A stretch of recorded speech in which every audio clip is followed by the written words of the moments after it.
আসসালামু আলাইকুম। আজকে দেখাচ্ছি সবার প্রিয় এবং পছন্দের কবুতর মাংস রান্না।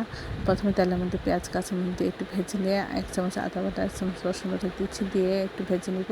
নিয়ে সামান্য একটু পানি দিয়ে এর মধ্যে আধা চামচ লবণ, আধা চামচ হলুদ গুঁড়া, আধা চামচ জিরা গুঁড়া, 1 চামচ ধনিয়া গুঁড়া, 1 চামচ মরিচের গুঁড়া এবং সামান্য এলাচ গুঁড়া দিয়েছি। দিয়ে অল্প পানি দিয়ে আমরা কষিয়ে নিয়ে এখানে 2টা তেজপাতা এবং কিছু দারুচিনি দিলাম। দিয়ে মাংস দিয়ে এভাবে কষিয়ে নিচ্ছি। অল্প অল্প পানি দিয়ে আমরা বারবার করে কষিয়ে নিব, বেশি ঝোল দেবো না। আমরা 4 থেকে 5 বার এখানে অল্প অল্প পানি অ্যাড করবো, দিয়ে কষিয়ে তারপরে অর্ধেক কষানো হয়ে গেলে আমরা ছোটো ছোটো টুকরো করে রাখা আলু এর মধ্যে দিয়ে দেবো বাচ্চাদের জন্য। আপনারা চাইলে নাও দিতে পারেন।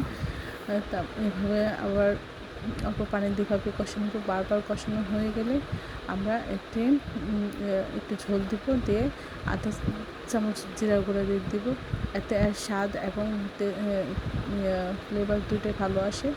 তারপরে ঝোলটা কোনো মাখা হয়ে গেলে সব কিছু ঠিক থাকবে, নামিয়ে পরিবেশন করবো।